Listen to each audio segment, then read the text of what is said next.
Hello વિદ્યાર્થી મિત્રો, આપણે થર્મોડાયનેમિક્સ ઉષ્માગતિશાસ્ત્રની વાત કરીએ છીએ. તેમાં લાસ્ટ લેક્ચરની અંદર આપણે ન્યુમેરિકલ્સની કેલ્ક્યુલેશન કરી. હજી ન્યુમેરિકલ્સની કેલ્ક્યુલેશન જે છે આપણે કરવાની છે, મીન્સ કે એપ્લિકેશન બેઝ આપણે હજી બહુ બધું શીખવાનું છે. એ પહેલા મિત્રો આપણે એક થિયરી ડિસ્કશન કરી લઈએ. થિયરી છે 6.6 નંબરની સ્વયંપૂર્ણા અથવા તો સ્વયંભૂયિતા એટલે શું? સ્પોન્ટેનિટી. હવે મિત્રો આપણે જે છે એ અત્યાર સુધી ઉષ્માગતિશાસ્ત્રના પ્રથમ નિયમની જે છે વાત કરી ગયા. હવે ઉષ્માગતિશાસ્ત્રના પ્રથમ નિયમમાં શું થતું હતું એના આધારે આપણે કઈ માહિતી મળતી હતી એ બધાની જે છે આપણે વાત કરીએ. અને સ્વયંભૂયિતા જે છે એના માટેનો આપણો કોન્સેપ્ટ જે છે એ ક્લિયર કરીએ. ખાસ મિત્રો બધાએ શાંતિથી સમજવાનું અને વિચારવાનું. ખાસ અગત્યનો ટોપિક છે અને એક સમજણ માંગે એવો ટોપિક છે. આપણે ફક્ત ને ફક્ત હું જ્યાં સુધી કહું ત્યાં સુધી તમારે સમજવાનું છે. એને બહુ પાક કરવાની જરૂર નથી. એકદમ તમે સ્પષ્ટ રીતે સમજી જશો એટલે આ કોન્સેપ્ટ તમારા માટે જે ક્લિયર થઈ જશે. બરોબર? તો આપણે સ્ટેપ પછી સ્ટેપ જે છે એ કોન્સેપ્ટ સમજતા જઈએ અને શીખતા જઈએ. ઉષ્માગતિશાસ્ત્રનો પ્રથમ નિયમ આપણને કઈ કઈ માહિતી આપતો હતો? તો એક તો આપણને ઉષ્મા ફેરફાર વિશેની સમજૂતી આપતો હતો.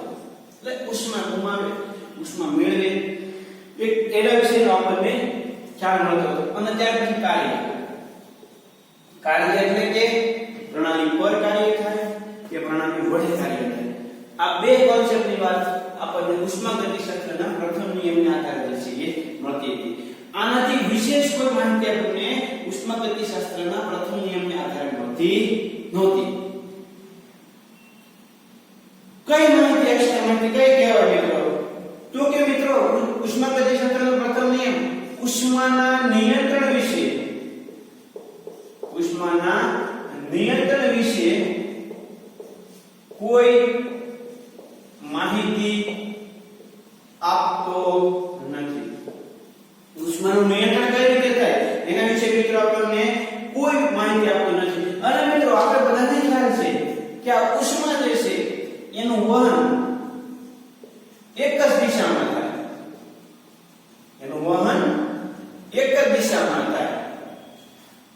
તમને બધાને ખબર છે કે કોઈ પણ ગરમ પદાર્થથી ઠંડા પદાર્થ તરફ જે છે એ ઉષ્માનું વહન થાય. હવે આમ વિચારો તો ઠંડાથી ગરમ તરફ ઈ નહીં થાય.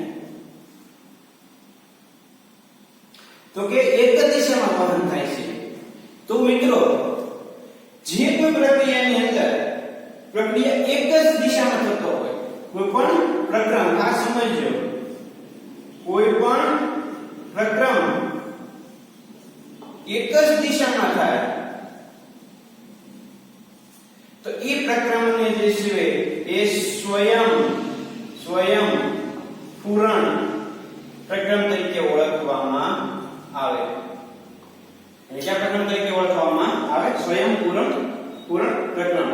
જો ફરીવાર પ્રથમ નિયમ ઉષ્મા ફેરફાર અને કાર્ય વિશેમાં સમજૂતી આપે. એટલે કે કોઈ પણ પ્રણાલી, કોઈ પણ કાર્ય પ્રણાલી વડે થાય કે પ્રણાલી દ્વારા થાય, ઉષ્મા મેળવે કે ઉષ્મા ગુમાવે એના વિશેની માહિતી આપણને મળે.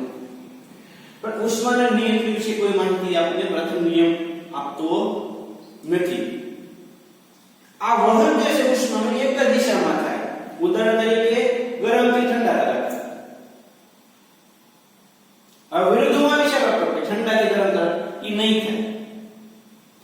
તો કે જે પ્રક્રમ એક જ દિશામાં થાય ઈ પ્રક્રમને કયો પ્રક્રમ કહેવાય? તો કે સ્વયંપૂરણ પ્રક્રમ એટલે કે પ્રક્રિયા. કેવો પ્રક્રમ કહેવાય? સ્વયંભૂયિતા પ્રક્રમ. એક જ દિશામાં થાય. ઉદાહરણ તરીકે બીજા પ્રક્રમ સમજવા હોય તો વાયુનું વિસ્તરણ. એક રૂમની અંદર મેં વાયુ ભરેલો છે, એમાં કોઈ લીકેજ થયું એટલે વાયુ બહાર નીકળવો પડે. એને કહેવાય વાયુનું વિસ્તરણ થયું કહેવાય. તો એ પ્રકરણ કેવો છે? તો કે સ્વયંપૂરણ પ્રકરણ છે. એમાં આપમેળે પ્રક્રિયા થાય છે, એક જ દિશામાં થાય. એનાથી વિરુદ્ધ દિશા વિશે નથી. બહાર ગયો બધો જ વાયુ પરિવારી રૂપમાં આવી જાય, શક્ય જ નથી. વાયુ ઓરડામાંથી બહાર જાય લીકેજને કારણે, તો એ સ્વયંપૂરણ છે. પણ બહાર વાતાવરણમાંથી ગયેલો વાયુ જે બહાર જતી પરિવાર પાછો ઓરડામાં આવી જાય, એ શક્ય નથી. બરોબર? તો એક જ દિશામાં પ્રકરણ થાય છે, તેને કહેવાય સ્વયંપૂરણ પ્રકરણ. ખાસ રહેશે એ સમજજો. કાર્બનનું બળવું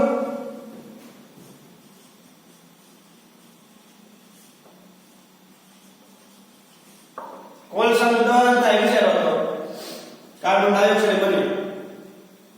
હવે કાર્બન ડાયોક્સાઇડ ને ઓક્સિજન પરિવાર છૂટા પડે, પરિવાર કાર્બન ઓક્સિજનમાં કન્વર્ઝેશન વિચારો તો શક્ય ન બને. પણ કાર્બનનું દહન થાય એક જ દિશામાં થાય. C+O2 gives CO2. એક જ દિશામાં પ્રકરણ થાય ને કહેવાય સ્વયંપૂરણ પ્રકરણ. કવિ ખ્યાલ પડે છે ભાઈ? હવે મિત્રો ખાસ સમજવાની વાત છે, ઉષ્માગતિશાસ્ત્રનો પ્રથમ નિયમ આપણે ઉષ્મા ફેરફાર અને કાર્ય વિશેની સમજૂતી આપે. આ નિયમના આધારે આપણે ઉષ્માનું નિયંત્રણ વિશે કોઈ માહિતી મેળવી શકતા નથી. એ પણ આપણને ખબર છે કે ઉષ્માનું વહન એક જ દિશામાં થાય. ઉદાહરણ તરીકે ગરમથી ઠંડા તરફ. તો કે મેં એમ કીધું કે કોઈ પણ પ્રકરણ એક જ દિશામાં થાય એને કહેવાય સ્વયંપૂરણ પ્રકરણ. ઉદાહરણ આપ્યા વાયુનું વિસ્તરણ, કાર્બનનું બળવું. તો મિત્રો આ સ્વયંપૂરણ પ્રકરણના ઉદાહરણ છે. તમને એક સામાન્ય એવો કોન્સેપ્ટ તમારા મગજમાં બેઠો કે કોઈ પણ પ્રકરણ એક જ દિશામાં થાય અને સ્વયંપૂરણ પ્રકરણ તરીકે ઓળખવામાં આવે. એટલું બધાને જે છે ક્લિયર થઈ ગયું હશે. મિત્રો હવે એવા પ્રકરણ જે છે વિચારો કે જે આપમેળે શક્ય નથી. ઉદાહરણ તરીકે વાયુનું સંકોચન.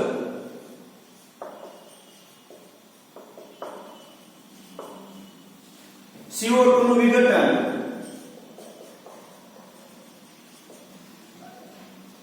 ઉષ્માનું વહન,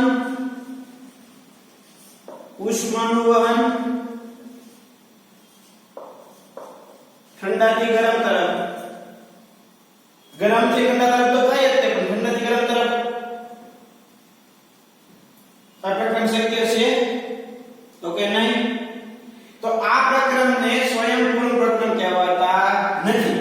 આ પ્રકરણ એટલે કે આ પ્રક્રિયા સ્વયંપૂર્ણ પ્રકરણ નથી. બધાને જે છે ખ્યાલ છે? હવે એક ઉદાહરણ વિચારો. આ સ્વયંપૂર્ણ પ્રકરણ છે, આ સ્વયંપૂર્ણ પ્રકરણ નથી. તો મિત્રો એક ઉદાહરણ જે છે વિચારો કે પાણી જે છે એની બનાવટ. તમે એક ઓરડાની અંદર H2+O2 ને જે છે ભરી દો અને H2O આપણને મળે. આ પ્રક્રિયા સ્વયંપૂરી છે કે બિન સ્વયંપૂરી? મિત્રો આ પ્રક્રિયાનો વેગ બહુ ધીમો છે. આ પ્રક્રિયાનો વેગ કેવો છે? બહુ ધીમો છે. બહુ લાંબા સમયે અમુક પર્સન્ટેજ નિપજ મળે. પણ આ પ્રકરણ આમ થઈ શકે એટલે આ પણ એક સ્વયંપૂર્ણ પ્રકરણનું જ ઉદાહરણ છે. ખાસ સમજજો. પ્રક્રિયાનો દર બહુ ધીમો છે, પ્રક્રિયા થતા બહુ વાર લાગે, પણ આમ પ્રક્રિયા થાય. એ પ્રક્રિયા થાય એટલે એ પ્રકરણને બિન સ્વયંપૂર્ણ પ્રકરણ જે છે એ પ્રકરણ આપમેળે થાય છે, એક જ દિશામાં થાય છે એટલે એને સ્વયંપૂર્ણ પ્રકરણ તરીકે જે છે ઓળખવામાં આવે. મિત્રો આટલો તમારા મગજની અંદર કોન્સેપ્ટ બેસી ગયો છે કે સ્વયંપૂર્ણ પ્રકરણની એક જ દિશામાં થતો પ્રકરણ છે. એક જ દિશામાં થાય, આ વિરુદ્ધનું થાય નહીં. ઉદાહરણ તરીકે આ લીધું આપણે આપણને જોતા એવું લાગે કે આ પ્રક્રમ બિન સ્વયંપૂરી છે, પણ મિત્રો બહુ ઝાઝા સમયે અમુક પર્સન્ટેજ નિપજ મળે છે, એટલે આ પ્રક્રમને સ્વયંપૂરી પ્રક્રમ તરીકે ઓળખવામાં આવે છે. એટલું બધાને બેસિક ક્લિયર થઈ ગયું હશે. હવે આમાં કોઈ પ્રોબ્લેમ છે નહીં. તો મિત્રો સ્વયંપૂરી પ્રક્રમની લાક્ષણિકતા તમને કઈ મળે? તો કે આ પ્રક્રમ જે છે એ કોઈ બાહ્ય કારકની હાજરીમાં થતો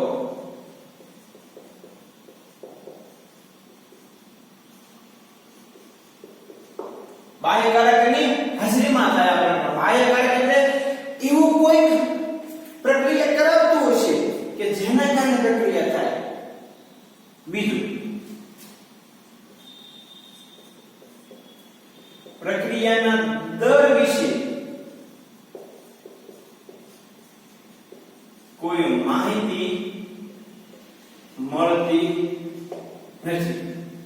સ્વયંપૂર્ણ પ્રક્રમની વાત કરીએ છીએ, પ્રક્રિયા દર વિશે કોઈ માહિતી મળશે નહીં, અને આ પ્રક્રિયા કોઈ પણ બાહ્ય કારકની હાજરીમાં થાય એમ નામ શક્ય બનશે નહીં. આ સ્વયંપૂર્ણ પ્રક્રમની લાક્ષણિકતા છે. મિત્રો આપણે બે સ્લાઇડનો અભ્યાસ જે કર્યો, ખાસ સમજવાની વાત છે. ઉષ્માગતિશાસ્ત્રના પ્રથમ નિયમ થી આપણે ઉષ્માને કાર્ય વિશેની સમજૂતી મળે. ઉષ્માના નિયંત્રણ વિશે કોઈ માહિતી મળતી નથી. વહન એક જ દિશામાં થાય છે, ગરમથી ઠંડા તરફ.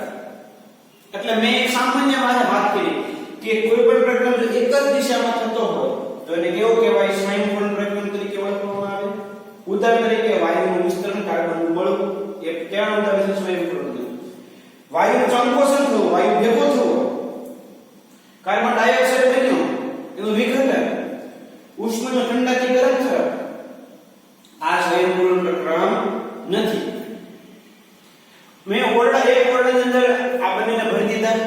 એ વાતાવરણમાં આધાર છે પણ પાણી ભરી જતા નથી. એક પ્રક્રિયા પરિસ્થિતિ ઉત્પન્ન થવી જોઈએ, એટલે કે બાહ્ય કારકની હાજરીમાં પ્રક્રિયા થાય. ખૂબ ધીમી પ્રક્રિયા છે,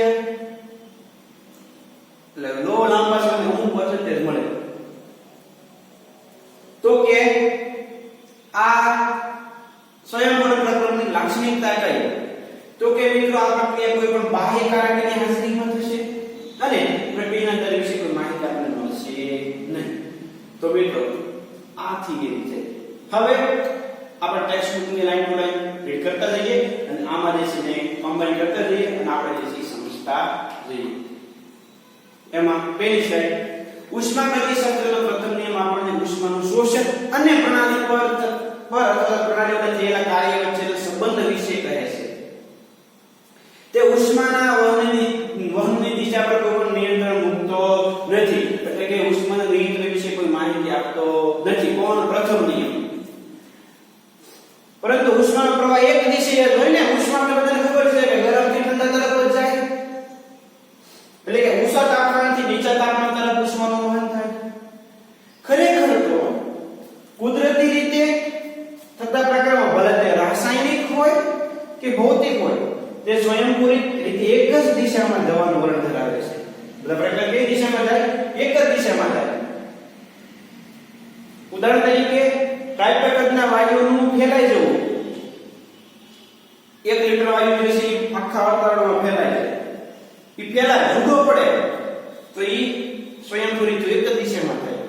ડાયોક્સિજનની હાજરીમાં કાર્બનનું બળવું અને કાર્બન ડાયોક્સાઇડ આપવો, CO2 બનવું, કાર્બનનું દહન થવું, એ પણ કેવો છે?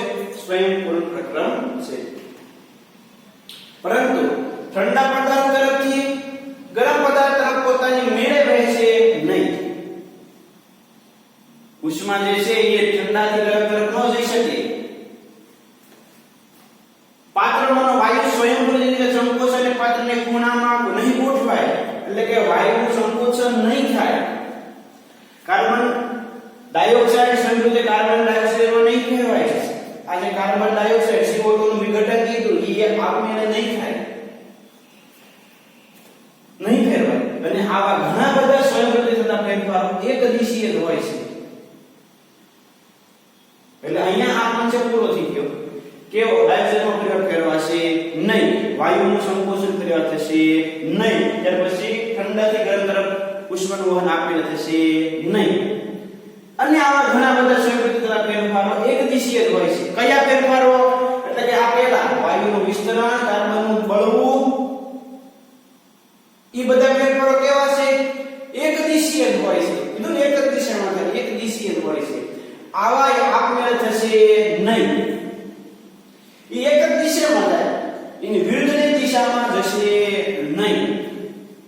એટલે જો સમજવામાં ખાસ ધ્યાન રાખજો. આ વાક્ય જે છે, આ પોઈન્ટ એ અહીંયા પૂરો થઈ ગયો, અહીંયાથી નવી વાત કરે છે. આ અને આવા ફેરફારો એટલે બે ફેરફારો, આ જે છે એના વિરુદ્ધના ફેરફારો.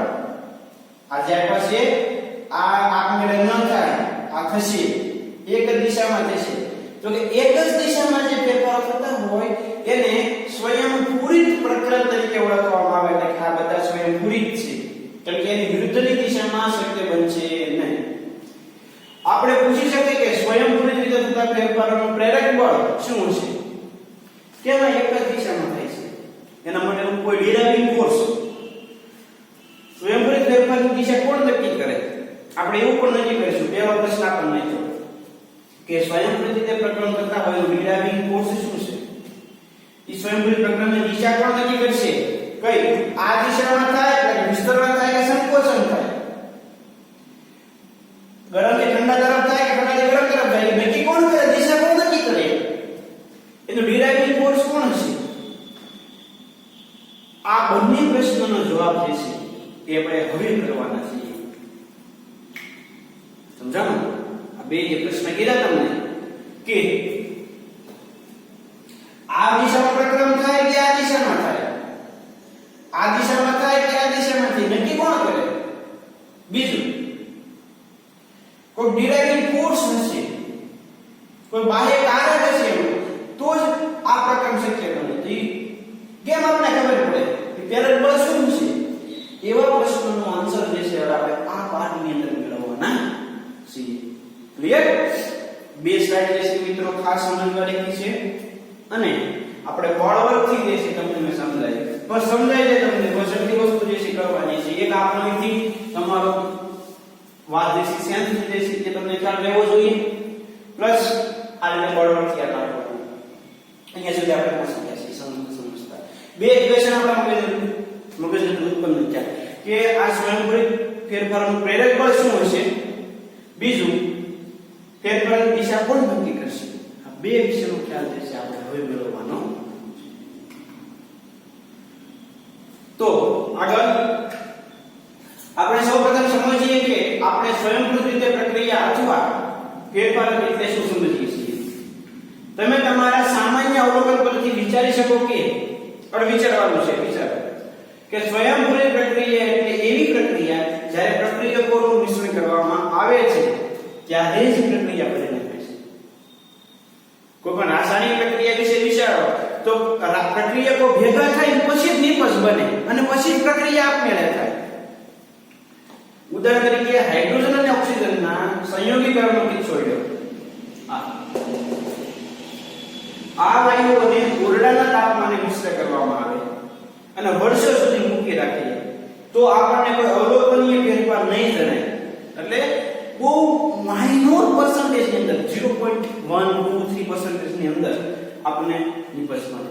એટલે કે બંને વચ્ચે પ્રક્રિયા થઈ શકે છે પણ અત્યંત કેવી છે? ધીમી પ્રક્રિયા છે, છતાં તેને સ્વયંપૂરિત પ્રક્રિયા કહેવાય. એક જ દિશામાં થાય છે એટલે તેને સ્વયંપૂરિત કહેવાય. બહુ ધીમી પ્રક્રિયા છે મિત્રો, પણ આ પ્રક્રિયા કેવી છે? સ્વયંપૂરિત પ્રક્રિયા છે. આથી સ્વયંપૂરિતતાનો અર્થ થાય છે કે બાહ્ય કારકની મદદ વગર આગળ વધવાની તાકાત હોય. જોકે તે આપણને પ્રક્રિયા અથવા પ્રક્રિયા દર વિશે કોઈ માહિતી આપતો નથી. એટલે મિત્રો ખાસ જે છે એ યાદ રાખજો, બાહ્ય કારક સિવાય પ્રતિવર્તી કરી શકાય નહીં. કારકની હાજરીમાં થાય પણ પ્રતિવર્તી પ્રક્રિયા. બાહ્ય કારકની હાજરી વગર અત્યંત ધીમી પ્રક્રિયા થાય, આપણને ખ્યાલ ન પડે એવી થાય. પણ મિત્રો જો પ્રક્રિયા પ્રતિવર્તી કરવી હોય તો તમારે બાહ્ય કારક યોગ્ય ઉમેરવો પડે. પ્રક્રિયા બાહ્ય કારકની હાજરીમાં થાય.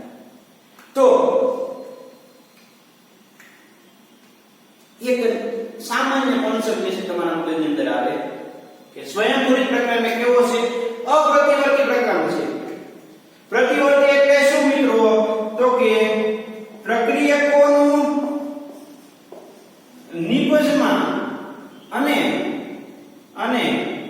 નિપજનું પ્રક્રિયકોમાં રૂપાંતર થતું હોય તો એવા પ્રક્રમને પ્રતિવર્તી પ્રક્રમ કહેવાય. એવા પ્રક્રમને કહેવાય પ્રતિવર્તી પ્રક્રમ. તો અપ્રતિવર્તી પ્રક્રમ એટલે શું? તો કે પ્રક્રિયકો ફક્ત ને ફક્ત નિપજમાં રૂપાંતર થતા હોય તો એને કહેવાય અપ્રતિવર્તી પ્રક્રમ. એને કહેવાય અપ્રતિવર્તી પ્રક્રમ. એટલે સ્વયંપૂરિત પ્રક્રમ કેવો છે? અપ્રતિવર્તી પ્રક્રમ છે. તેને કોઈ બાહ્ય કારક સિવાય પ્રતિવર્તી કરી શકાય નહીં. એટલે કે બાહ્ય કારકની હાજરીમાં કેવો થાય? પ્રતિવર્તી થાય. તો બાહ્ય કારક એક્સટર્નલ એનર્જી અથવા એક્સટર્નલ એજન્સી, એક્સટર્નલ એનર્જી અથવા એક્સટર્નલ કાર્ય, એક્સટર્નલ વર્ક નો ઉપયોગ કરીને તમે પ્રતિવર્તી કરી શકો. એટલે કોની હાજરીમાં મિત્રો? તો કે બાહ્ય કારકની હાજરી. અપ્રતિવર્તી પ્રક્રમ પ્રતિવર્તી થાય ત્યારે બાહ્ય કારકની હાજરીમાં. તો મિત્રો આ વાત થઈ સ્વયંપૂરિત પ્રક્રમ અથવા તો સ્વયંપૂર્ણ પ્રક્રમ. એક જ દિશામાં થાય. સામાન્ય રીતે પ્રક્રિયા હોય તો બાહ્ય કારક વગર થાય. પણ તમારે જો પ્રતિવર્તી પ્રક્રમ કરવો હોય તો તમારે કોઈ બાહ્ય કારક નો ઉપયોગ કરવો પડે. એટલે કે સ્વયંપૂરિત પ્રક્રમ, જો વ્યાખ્યા કહું છું, આટલા બધા અભ્યાસ કર્યા પછી તો ખ્યાલ પડ્યો કે સ્વયંપૂરિત પ્રક્રમ અપ્રતિવર્તી પ્રક્રમ છે. જો મારે તેને પ્રતિવર્તી પ્રક્રમમાં કન્વર્ટ કરવું હોય તો એ બાહ્ય કારકની હાજરીમાં શક્ય બને. સ્વયંપૂરિત પ્રક્રમ અપ્રતિવર્તી પ્રક્રમ છે. મારે એ પ્રતિવર્તી પ્રક્રમ કરવો હોય તો બાહ્ય કારક ઉમેરવો પડે. એટલે વ્યાખ્યા લખી છે સ્વયંપૂરિત પ્રક્રમ એક અપ્રતિવર્તી પ્રક્રમ છે અને તેને કોઈ બાહ્ય કારક સિવાય પ્રતિવર્તી કરી શકાય નહીં. ખાસ સમજવાની વાત છે. બહુ નાની વાત છે મિત્રો, પણ સમજવાની થશે. 3 સ્લાઇડમાં આપણે અભ્યાસ કર્યો. ત્રણ સ્લાઇડમાંથી મિત્રો કેટલું સમજવાનું છે? તો કે આ 3 લાઈન સમજવાની છે. અહીંયાથી શરૂ કર્યું, અહીંયા પૂરું કર્યું. એમાં ખાસ અગત્યનું બનાવ્યું કે સ્વયંપૂરિત પ્રક્રમ અપ્રતિવર્તી પ્રક્રમ છે. કોઈ બાહ્ય કારકની હાજરીમાં એને પ્રતિવર્તી કરી શકાય. એટલે કે એ લાક્ષણિકતા છે કે પ્રતિવર્તી પ્રક્રમ બાહ્ય કારકની હાજરીમાં થાય. પ્રક્રિયાના દર વિશે કોઈ માહિતી આપણને સ્વયંપૂર્ણ આપશે નહીં. આ બે ની લાક્ષણિકતા. ખાસ એક માર્કનો ક્વેશ્ચન આવી શકે કે સ્વયંપૂર્ણ પ્રક્રમની લાક્ષણિકતા લખો તો લખવાનું પ્રતિવર્તી પ્રક્રમ બાહ્ય કારકની હાજરીમાં થાય અને પ્રક્રિયાના દર વિશે કોઈ માહિતી મળતી નથી. બરોબર? આ જે છે આપણા 2 પોઈન્ટ ખાસ લાક્ષણિકતા વિશેના. ત્યાર પછીની 3 સ્લાઇડની થિયરી આપણે બોર્ડ વર્ક થી યાદ રાખશું. બહુ ઈઝી છે, તમને કોઈ પ્રોબ્લેમ પડશે નહીં.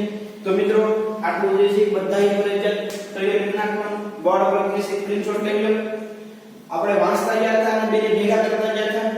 તમારે આ રીતે બોર્ડ વર્ક તમારા ટેક્સ્ટબુક ની અંદર લખી નાખવાનું. એટલે તમને જે છે સમજવામાં સરળતા રહેશે. ખાસ આ વસ્તુ ન ભૂલાય. જે 3 લાઈન છે અહીંયા બોલ જુઓ. સ્વયંપૂરિત પ્રક્રમ અપ્રતિવર્તી પ્રક્રમ છે. તે કોઈ પણ બાહ્ય કારકની હાજરીમાં પ્રતિવર્તી પ્રક્રમ શક્ય બને. તેના સાબિત વ્યાખ્યા જો અહીંયા ધ્યાન. સ્વયંપૂરિત પ્રક્રમ એક અપ્રતિવર્તી પ્રક્રમ છે. તે કોઈ બાહ્ય કારકની હાજરીમાં પ્રતિવર્તી કરી શકાય. બાહ્ય કારક સિવાય પ્રતિવર્તી કરી શકાતા નથી. એટલે બાહ્ય કારકની હાજરીમાં પ્રતિવર્તી થાય. જો ખાલી શબ્દ કરે છે, બાકી એનું જે ઇન્ટેન્શન જે છે, એનો કહેવાનો મતલબ જે છે, એનો ભાવાર્થ જે છે એક જ સરખો રહેવો જોઈએ. એવું કહે છે કોઈ બાહ્ય કારક સિવાય પ્રતિવર્તી કરી શકાતા નથી. તો હું એમ કહું બાહ્ય કારકની હાજરીમાં પ્રતિવર્તી કરી શકાય. ઇન્ટેન્શન તો એનો જ છે જે સમજવાનું છે આપણે. સ્વયંપૂરિત પ્રક્રમ અપ્રતિવર્તી બાહ્ય કારકની હાજરીમાં પ્રતિવર્તી કરી શકાય. બરોબર?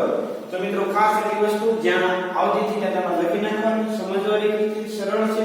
તમને જે છે એ ક્લિયર થઈ જવું જોઈએ. બરોબર?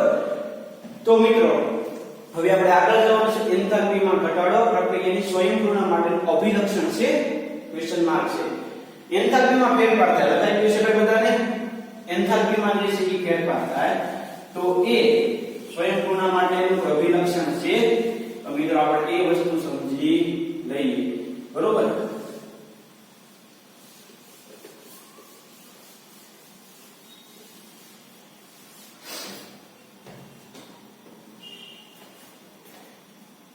આપણે કેટલી ઘટના વિશે વિચારીએ. ટેકરા પરથી પાણીનું નીચે વહી જવું, પથ્થરનું ઉપરથી જમીન પર પડવું, તમે પથ્થર ઉછાળો ફરીવાર પાછો નીચે આવે. આપણે જોઈએ છીએ કે તેની ફેરફારની દિશા સ્થિતિજ ઊર્જાનો ઘટાડો થાય છે. પાણી સતત નીચે આવતું હોય, પથ્થરો ઉપરથી નીચે તરફ આવતો હોય તો એની સ્થિતિ ઊર્જામાં શું થાય છે? ઘટાડો. કારણ mgh તમને ખ્યાલ છે? સરખામણી કરીએ તો આપણે કહીએ કે જો તેનો ઊર્જાનો ઘટાડો થયો હશે તો રાસાયણિક પ્રક્રિયા આપેલ દિશામાં સ્વયંભૂત થશે. સતત એમાં શું થાય છે ભાઈ? ઊર્જાનો ઘટાડો. તો રાસાયણિક પ્રક્રિયા જે છે કેવી થશે? સ્વયંભૂત થશે. mgh h હાઈટ થી જે છે પાણી નીચે આવે, h ઊંચાઈથી પથ્થર નીચે આવે. એ દરેકની અંદર સ્થિતિ ઊર્જામાં શું થાય? ઘટાડો. તો કે જો મિત્રો એવો ઊર્જાનો ઘટાડો થયો હશે તો જ એ પ્રક્રિયા આપમેળે થશે, એટલે કે સ્વયંભૂત થશે. આવું ઉષ્માક્ષેપક પ્રક્રિયામાં બને. તે પ્રક્રિયામાં ઉષ્માક્ષેપક પ્રક્રિયાની અંદર બને. ઉદાહરણ તરીકે આ ઉષ્માક્ષેપક પ્રક્રિયાનો ગ્રાફ છે મિત્રો. કોનો ગ્રાફ છે? ઉષ્માક્ષેપક પ્રક્રિયાનો. ખાસ સમજવા લાયક છે. આપણે ગ્રાફ અહીંયા જોઈએ. અહીંયા એન્થાલ્પી લેવાની છે h. અહીંયા શરૂઆતમાં પ્રક્રિયા કો છે, અહીંયા નિપજ છે. અહીંયા જુઓ તમે. હવે આપણે વાત કરવાની છે. જુઓ તો ભાઈ આ માઈનસ એટલે ઉષ્મા શોષક કે ઉષ્માક્ષેપક. તો આપણે બધાને ખ્યાલ છે કે ઉષ્માક્ષેપક પ્રક્રિયા છે. એટલે શરૂઆતમાં પ્રક્રિયકોની એન્થાલ્પી બહુ વધારે હતી, HR. એને ઉષ્મા ભૂકાવીને નિપજ બની, HP. તો ક્રમશઃ એન્થાલ્પીમાં શું થયો ભાઈ? ઘટાડો થયો. કેવાય કારણ કે ઉષ્મા ગુમાવી છે. જુઓ માઈનસ છે. તો મિત્રો આ ઘટાડો છો એટલે આ જે છે એ શું દર્શાવે છે? તો કે ઉષ્માક્ષેપક પ્રક્રિયાનો ગ્રાફ દેખાય છે. પ્રક્રિયકો કરતા નિપજોની એન્થાલ્પી કેવી? ઓછી છે. ત્યારે મિત્રો એ ઉષ્માક્ષેપક પ્રક્રિયાનો જે છે ગ્રાફ દર્શાવે છે. પ્રક્રિયકોની એન્થાલ્પી આટલી છે, નિપજોની એન્થાલ્પી આટલી છે. તફાવત લીધો એટલે તમને નેગેટિવ મળ્યો. નેગેટિવ મળ્યો એટલે દર્શાવે છે કે પ્રક્રિયા કેવી છે? ઉષ્માક્ષેપક છે. અહીંયા ઉદાહરણ જુઓ. આ બેની એન્થાલ્પી કરતા આની એન્થાલ્પી કેવી હશે? તો કે આની ઓછી હશે, આની વધારે હશે. કેમ? તો કે આ નિશાની જુઓ -46 એટલે -47 કિલોજૂલ પર મોલ. એક મોલમાં એક મોલ બને ત્યારે 47.1 કિલોજૂલ ઊર્જા એને ગુમાવી. એટલે જે નિપજ બની એમોનિયા એની ઓછી હશે. અહીંયા N2 H2 અને અહીંયા NH3. બેનો તફાવત લીધો, નેગેટિવ મળ્યો એટલે નક્કી થયું કેવી છે? ઉષ્મા શોષકની પ્રક્રિયા. હવે આપણે બીજું વિચારીએ. અહીંયા પ્રક્રિયક, અહીંયા નિપજ, અહીંયા એન્થાલ્પી. પ્રક્રિયકની એન્થાલ્પી આટલી હતી HR. નિપજની એન્થાલ્પી આટલી થઈ અને કીધું HP પ્રોડક્ટ. તો આમ થયું તો આ પોઝિટિવ મળશે. એ થશે ઉષ્મા શોષકની પ્રક્રિયા. એ થશે ઉષ્મા શોષકની પ્રક્રિયા. પ્રક્રિયકોની એન્થાલ્પી કરતા નિપજોની એન્થાલ્પી વધી. તો મિત્રો એ દર્શાવે છે કે ઉષ્મા શોષકની પ્રક્રિયા થઈ. તો તો મિત્રો અહીંયા જે તમને ત્રણ પ્રક્રિયા દેખાઈ છે, એમોનિયાની બનાવટ છે, HCl ની બનાવટ છે, H2O ની બનાવટ છે, આ ત્રણેય પ્રક્રિયામાં તમને માઈનસ એન્થાલ્પી મળે છે. એ દર્શાવે છે કે એ પ્રક્રિયા કેવી છે, ઉષ્માક્ષેપક છે. એનું આ ગ્રાફિકલ રિપ્રેઝન્ટેશન છે. હવે એવી જ રીતે અહીંયા જો તમે NO2 બને છે, ડેલ્ટા H એનો કેવો મળે છે, પોઝિટિવ મળે છે. કાર્બન ડાઇસલ્ફાઇડ મળે તમને પોઝિટિવ મળે છે. તો મિત્રો એન્થાલ્પીમાં શું થાય છે, વધારો થાય. આકૃતિમાં આ રીતે આપણે સમજી શકીએ. એ પર્યાવરણમાંથી ઉષ્માનું શું કરે છે, શોષણ કરે છે. તો મિત્રો એ પ્રક્રિયાને કહેવાય છે ઉષ્મા શોષકની પ્રક્રિયા. કેવી કહેવાય છે એને, ઉષ્મા શોષકની પ્રક્રિયા. મિત્રો ખાસ તમારે યાદ રાખવાનું, જો એન્થાલ્પી ફેરફાર જો લખો તો લખી નાખો, જો એન્થાલ્પી ફેરફાર ઋણ મળે, જો એન્થાલ્પી ફેરફાર ઋણ મળે તો નિપજની એન્થાલ્પી વધારે કે ઓછી, નિપજની એન્થાલ્પી ઓછી હોય, પ્રક્રિયકોની એન્થાલ્પી વધારે હોય અને પ્રક્રિયા ઉષ્માક્ષેપક થાય. જો પ્રક્રિયકોની એન્થાલ્પી ઓછી હોય, નિપજની એન્થાલ્પી વધારે હોય તો એને ઉષ્મા શોષકની પ્રક્રિયા કહેવાય. ખાસ સમય પ્રક્રિયકોની એન્થાલ્પી વધારે, નિપજની એન્થાલ્પી ઓછી તો ઉષ્માક્ષેપક. આગળ પ્રક્રિયકોની એન્થાલ્પી ઓછી, નિપજની એન્થાલ્પી વધારે તો એને કહેવાય ઉષ્મા શોષકની પ્રક્રિયા. ખાસ સમજજો મિત્રો. આને કહેવાય ઉષ્મા શોષક, આને કહેવાય ઉષ્માક્ષેપક. તો આપણે જે છે એ પછી વસ્તુ સમજતા જઈએ. આ તો તમને ખબર પડી ગઈ કે રાસાયણિક પ્રક્રિયા આપેલી છે સ્વયંભૂત છે આ ઉષ્માક્ષેપક પ્રક્રિયામાં. જો ઊર્જામાં ઘટાડો થાય, ઊર્જાનો ઘટાડો શેમાં થાય, ઉષ્માક્ષેપકની અંદર, તો એ પ્રક્રિયા કેવી હશે, સ્વયંભૂત રહેશે. પ્રક્રિયા તરફથી નિપજ તરફ જતા એન્થાલ્પીમાં થતો ઘટાડો કોઈ પણ ઉષ્માક્ષેપક પ્રક્રિયા માટે એન્થાલ્પી આકૃતિ દ્વારા દર્શાવી શકે. આપણે રિપ્રેઝન્ટેશન કર્યું. ત્યાર પછી અહીંયા વાત કરીએ. આમ એ અભિધારણા કે ઊર્જામાં ઘટાડો રાસાયણિક પ્રક્રિયાનું પ્રેરક બળ છે તેને પુરાવાના પાયાઓ ગણી શકીએ. બે રિએક્શન જો પ્લસ મળે છે દર્શાવે છે આ પ્રક્રિયા ઉષ્મા શોષક છે, છતાં પણ સ્વયંભૂત છે. એન્થાલ્પીમાં વધારો એન્થાલ્પી આકૃતિ દ્વારા નીચે પ્રમાણે દર્શાવી શકાય. આ જે છે એ ઉષ્મા શોષક પ્રક્રિયાનો લાભ છે. આથી સ્પષ્ટ થાય છે કે સ્વયંભૂના માટે મોટો ફાળો આપતો પરિબળ એન્થાલ્પીમાં ઘટાડો છે, પરંતુ તે બધા જ કિસ્સામાં સાચું હોતું નથી. એન્થાલ્પીમાં ઘટાડો એ સ્વયંભૂના માટે અગત્યનું છે, પણ મિત્રો દરેક વખતે સાચું નહીં બને. એની જે છે મિત્રો આપણે આગળ એન્ટ્રોપી નામનો એક શબ્દ દાખલ કરશું. હવે આપણે શું દાખલ કરશું ભાઈ, એન્ટ્રોપી. અને કોણ સ્વયંભૂત થશે, કોણ બિન સ્વયંભૂત થશે, એના વિશેનો કોન્સેપ્ટ જે છે આપણે આગળ લઈ જઈશું. એ પહેલા મિત્રો અહીંયા સુધી જે થિયરી આપણે જોઈ એ થિયરીને ક્લિયર કરવી પડે. શું આપણે શીખ્યા ભાઈ, તો કે શરૂઆત કરી આપણે પ્રથમ નિયમ ઉષ્મા ફેરફાર અને કાર્ય વિશે. કાર્ય ફેરફાર એના વિશેની સમજૂતી આપે. એ ઉષ્મા પ્રકરણનું નિયંત્રણ આપતો નથી. એનું વહન ઉષ્માનું વહન એક જ દિશામાં થાય છે, ઉદાહરણ ગરમ ઠંડા તરફ. તો કે જો કોઈ પણ પ્રક્રિયા એક જ દિશામાં થાય તો એને સ્વયંભૂત પ્રક્રિયા કહેવાય. વાયુ વિસ્તરણ છે, કાર્બન વળગો છે, ગરમ પદાર્થથી ઠંડા તરફ ઉષ્માનું વહન બધા કેવા છે, એક જ દિશામાં થતા પ્રક્રિયા છે, તેને કહેવાય સ્વયંભૂરણ પ્રક્રિયા. આના વિરુદ્ધના પ્રક્રિયા એ આપમેળે થતા નથી, કારણ કે શક્ય નથી, એટલે કે સ્વયંભૂરણ પ્રક્રિયા નથી. તો કે કોઈ પણ પ્રક્રિયા જે છે એ કોઈ એક ડિરામિંગ ફોર્સ બાહ્ય કારકની હાજરીમાં જ થતા હશે. તો કે પ્રક્રિયા તો જ પ્રતિવર્તી કરી શકાય જો કોઈ પણ બાહ્ય કારક હાજર હોય. અને બીજું, પ્રક્રિયાના દર વિશે કોઈ માહિતી આપણને મળતી નથી. ખાસ સમજવાની વાત કરી આપણે. ત્યાર પછી એક નવો પોઈન્ટ આપણે શીખ્યા. એ પોઈન્ટ છે એન્થાલ્પીમાં થતો ઘટાડો પ્રક્રિયાની સ્વયંભૂના માટેનું અભિલક્ષણ. અહીંયા એન્થાલ્પીમાં ઘટાડો થાય છે એટલે આ પ્રક્રિયા જે છે એ કેવો હશે ભાઈ, તો કઈ પ્રક્રિયા હશે, સ્વયંપૂરિત. જો એન્થાલ્પીમાં ઘટાડો થાય તો જ એ પ્રક્રિયા કેવું થશે, સ્વયંપૂરિત પ્રક્રિયા થશે. એનો ગ્રાફિકલ રિપ્રેઝન્ટેશન. ત્યાર પછી ઉષ્મા શોષક. એન્થાલ્પીમાં નિપજની દર હોય ત્યારે વધે એ સ્વયંપૂરી પ્રકરણ થશે નહીં. પણ મિત્રો બધા જ પ્રકરણ માટે આવું શક્ય નથી, એટલા માટે નવો શબ્દ એડ થશે, એન્ટ્રોપી. એ આપણે જે છે કે નેક્સ્ટ લેક્ચર ની અંદર જે છે સ્ટાર્ટ કરશે. તો અહીંયા સુધીમાં મિત્રો આ બધી થિયરી બોર્ડ વર્ક ને આધારે સમજો. ડાયરેક્ટ જો તમે ટેક્સ્ટ બુક માં રીડ કરવા માંગો તો નહીં મજા આવે. અને ટેક્સ્ટ બુક ની અંદર આ ગ્રાફિકલ મેથડ સમજાવેલી છે, પ્રસ્તાવના વિશે કોઈ સમજાવ્યું નથી.